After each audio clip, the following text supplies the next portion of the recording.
Olá, tudo bem? Então, nós do Colégio Ofélia Fonseca, do Ensino Médio, construímos, junto com o professor Diego, do curso de Mídias Criativas, um podcast totalmente exclusivo sobre o novo Covid-19. Então, aproveite a sua experiência e absorva o máximo de conhecimento que você conseguir. Espero que vocês gostem. Sim, nós vamos falar sobre o Covid-19, a pandemia que tem causado muitas consequências e mudanças pelo mundo. Ana, como essa pandemia está nos afetando? Com a pandemia do Covid-19, o mundo inteiro parou. A economia, as escolas, as indústrias, o comércio e todas as áreas de entretenimento.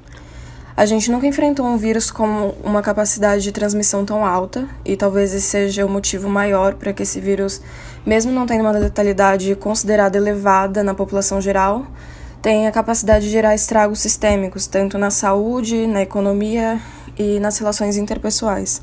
Realmente, o Covid-19 vem trazendo muitas mudanças e estragos pelo mundo. Agora a Maria irá nos explicar como tudo isso começou. O primeiro caso de coronavírus foi em dezembro de 2019, na China, por uma mutação do velho coronavírus que não afetava humanos. Chegou no Brasil em fevereiro de 2020 através de um senhor de 60 anos que voltava da Itália. E em menos de um mês foi declarada a pandemia.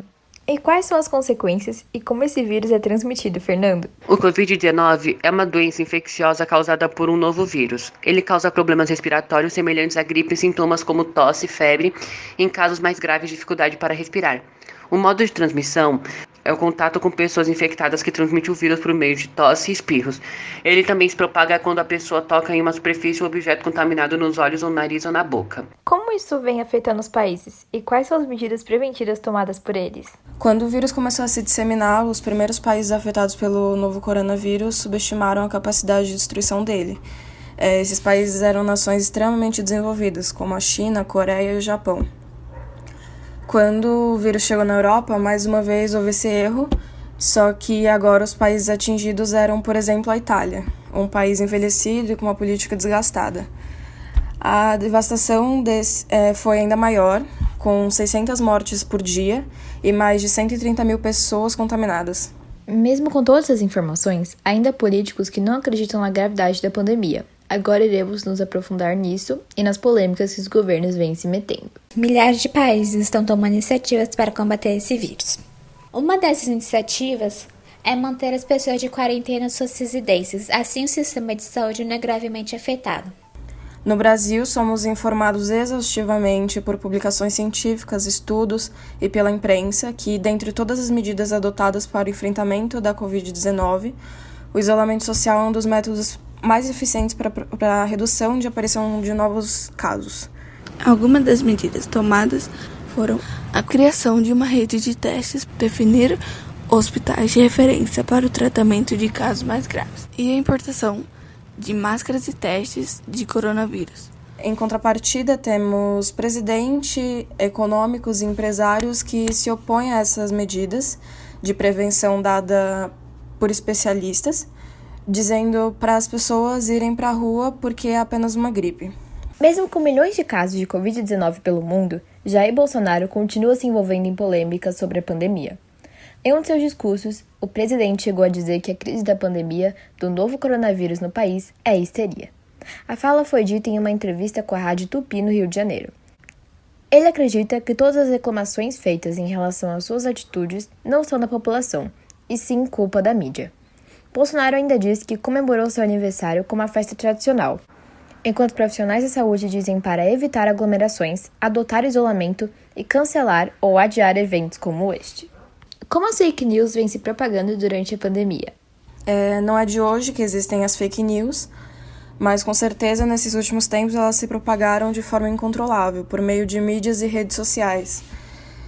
E agora, com a pandemia do coronavírus, é impressionante quantas informações falsas estão sendo espalhadas por aí, talvez se disseminem mais rápido do que o próprio vírus.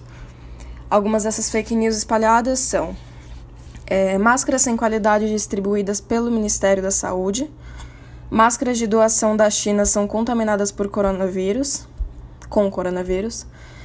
número de óbitos por Covid-19 é de 946, remédio de piolho pode matar coronavírus, entre outros.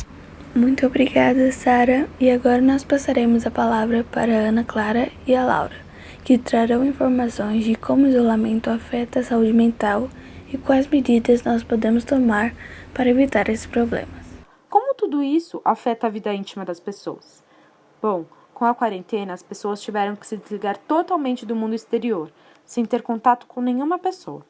As aulas foram canceladas, algumas empresas se desligaram do trabalho, comércios que não eram essenciais fecharam e tudo isso possibilitou a permanência das pessoas dentro de casa. Com tudo isso, é normal as pessoas se sentirem solitárias, cansadas, indispostas e sem energia, o que também acaba afetando a saúde mental da população. O problema é que quando esse medo se intensifica, vira pânico e gera uma paralisação que pode travar a pessoa ou provocar uma histeria. Ainda mais em um país como o Brasil, o qual, de acordo com dados da Organização Mundial, é o terceiro na lista dos países mais ansiosos do mundo. Em época de isolamento social, é muito normal que pessoas que nunca passaram por essa experiência não saibam muito bem como lidar ainda, pois, querendo ou não, é uma mudança gigantesca e inesperada numa rotina de anos. Ficar sem poder sair de casa e sempre que ligar a TV ver uma notícia péssima sobre os casos acaba afetando muito a saúde mental de todos. Pois o vírus ainda é novo, não temos anticorpos e não sabemos quanto desastroso vai ser e quando tudo vai voltar ao normal. Mas como não ficar sob o domínio do pânico diante de tanta notícia ruim? Bom, filtrar as informações é um bom começo, diz o psicólogo. Meirelles sugere ser necessário buscar sites confiáveis e reportagens com profissionais da saúde capacitados, assim evitando notícias falsas e alarmistas. É imprudente também ficar o tempo todo conectado ou com a TV ligada. Para ele, descobrir formas de tornar o confinamento mais agradável é também cuidar da saúde mental. Ele diz também que é preciso viver o tempo presente. Cada dia é um dia. Quem ficar no passado e não viver o presente está deprimido, e quem ficar no futuro estará ansioso. Ele diz também que trata-se de um sentimento importante para o ser humano, pois através dele testamos a nossa capacidade de reconhecer limite e de como agir diante das realidades. Nossa estudante Beatriz entrevistou alguns alunos do Colégio Ofélia sobre o processo de estudos à distância. Vamos conferir quais são suas opiniões. Outro sistema que também é afetado é o educacional. Cerca de 7 semanas, mais de 1,4 bilhão de estudantes ficaram sem poder ir à escola em mais de 156 países. Muitas escolas e universidades tomaram a decisão de continuar os estudos mesmo à distância. Estão tendo uso da tecnologia para poder ajudar.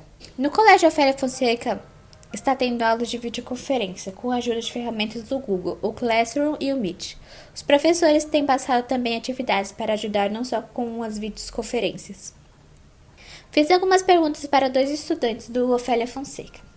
A primeira é: como que está sendo as aulas nesse período? Resposta: boas, embora eu prefira as aulas presenciais, mas já consegui me adaptar. Segundo: foi difícil o processo de adaptação? Foi um pouco difícil no início por conta da quantidade de atividades que os professores passavam. E ter que dividir o computador com a minha mãe, que está fazendo home office. Mas agora eu já me adaptei muito melhor. E terceiro, quais têm sido as principais dificuldades? As principais eram me acostumar e conseguir completar todas as atividades que passavam antes. Mas a quantidade diminuiu e agora está bem melhor para fazer as atividades propostas pelos professores. E nesse período, o melhor se fazer é estudar em casa e ficar de quarentena para conseguirmos combater esse vírus. Essa foi uma pesquisa produzida e realizada pelos alunos do primeiro e segundo do ensino médio, trazendo informações sobre o vírus Covid-19 e o novo cenário mundial. Até o próximo podcast!